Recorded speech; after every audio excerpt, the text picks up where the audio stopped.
Hi there, Gemma here. So tonight I'm going to continue on the series that I have been speaking about recently. Um, Sorry, I have been missing for a while. I had a bit of a health scare and I needed to deal with certain things, so I have been a bit missing in action. But I'm here now and we're going to make progress with this. So, um, in the last session, which was the road to tribulation, I believe it was part 12. Um, well, actually, it was part 13 because part 12 was dealing with Jesus' cheat sheet for living shown in Revelation 23. Um, Actually, it was part 12. So today we'll be dealing with part 13.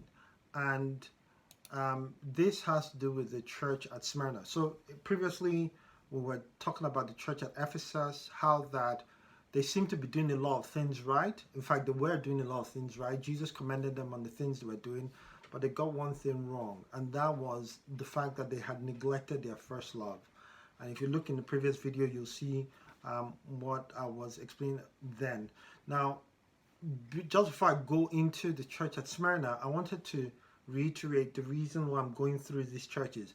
For many people, this is not an exciting subject. For many people, this is not the most riveting topic to deal with or to listen to.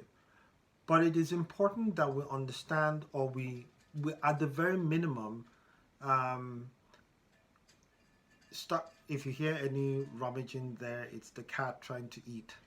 Um, I don't know why she's rummaging through the bowl. Perhaps I'll need to give her some more food eventually. Anyway, so the reason why it's important that we think about these things, we think about those 7 letters to the 7 churches in Revelation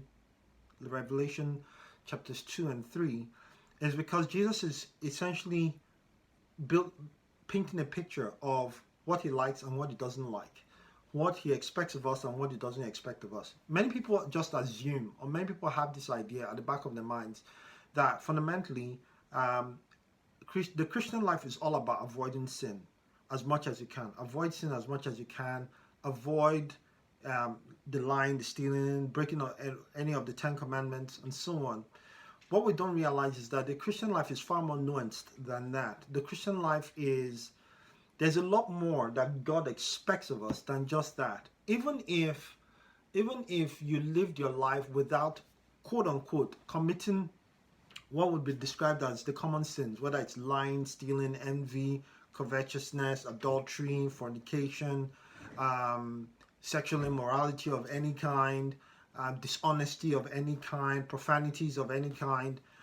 There's a lot that God expects from the lives of you and I that, you know, is important that we recognize, because on that day the Bible tells us in Romans chapter 14 verse 10, as well as 2 Corinthians chapter 5 and verse 10. 2 Corinthians 5 verse 10 says, "For we shall all stand before the judgment seat of Christ, that we may receive, we may give an account of deeds done in the body according to that which we have done, whether it be good or bad." So one day you and I, having made the rapture, we are going to stand before the Lord Jesus Christ. The question is, when we stand before him, are we going to stand before him with joy, or are we going to stand before him with a sense of trepidation with respect to perhaps us missing certain things? And I believe that's the reason why Jesus shares with all of us today the book, the chapters 2 and 3, the 7 letters to the 7 churches, because in it he tells us the things that he's pleased about, the things that he likes, and the things that he dislikes. It's essentially as though we got the cheat sheet to ensure that we, A, could avoid the things that he dislikes, and B, we could embrace the things that he likes. So with that said, let's take a quick look at what he says about the church at Smyrna. So this is us reading from Revelation chapter 2 in verse 8. It says, "And unto the angel of the church in Smyrna write." Now, if you remember in the first, I think in either the previous episode or the one before, I had mentioned that the angel of the church there is referring to the pastor or the bishop or the shepherd of that church. It's not looking at some spiritual guy called an angel, some guy with wings overlooking or overseeing that church. There may be angels attached to churches, and it would not surprise me if there are, but specifically when the Bible is using the word angel here, think about the original Greek word for this, which is angelos, or messenger. God is referring to the messengers sent to those churches, which are human beings. Anyway, in Revelation 2 verse 8, it says, "And unto the angel of the church in Smyrna write, This thing saith the first and the last, which was dead and is alive. I know thy works, and tribulation and poverty, but thou art rich. And I know the blasphemy of them which say they are Jews, and are not, but are the synagogue of Satan. Fear none of those things which thou shalt suffer. Behold, the devil shall cast some of you into prison, that ye may be tried, and ye shall have tribulation 10 days. Be thou faithful unto death, and I will give thee a crown of life. He that hath an ear, let him hear what the Spirit saith unto the churches. He that overcometh shall not be hurt of the second death. And to the angel of the church in Pergamos write." Sorry, I've gone way ahead of myself. That was supposed to be tomorrow. So I'll stop here. So it says in verse 11, "He that hath an ear, let him hear what the Spirit saith unto the churches. He that overcometh shall not be hurt of the second death." Now, what I did was I did a summary document, which I'll post in the link. I'll post the link to that document in the description below. But what I tried to do here was to just highlight or tease out a few things regarding Jesus's thoughts regarding these churches and the message that he was sending to them, just as a summary version. Now, if you remember in the previous episode, I had kind of explained there that I had grouped these summary part into, like, how many parts? 7 parts. The church's name, the description that Jesus gave himself, his own titles or his self-description, his observation of their good works, the highlighted shortcomings, the admonition and warning, the implications for not heeding the warnings, and his message to the overcomer, his message of encouragement to the overcomer, his message of motivation to the overcomer. And it's important that we look at these things because this kind of gives us an idea of the things that God likes and God dislikes. So with regard to Smyrna, so we see Smyrna is the name of church here. Their stories in chapter 2 verses 8 to 11. Jesus' self-description there is that he's the first and the last, and he's the one who was dead and is alive. He was dead and is now alive. He say, and with regard to his observation of their good works, he mentioned 3 things. They had good works, obviously. They were undergoing tribulation. They were poor, but in Jesus' eyes, they were rich. They were poor. They regarded themselves as poor, but in Jesus' eyes, they were rich. Now, it's very interesting that Jesus says nothing bad about them.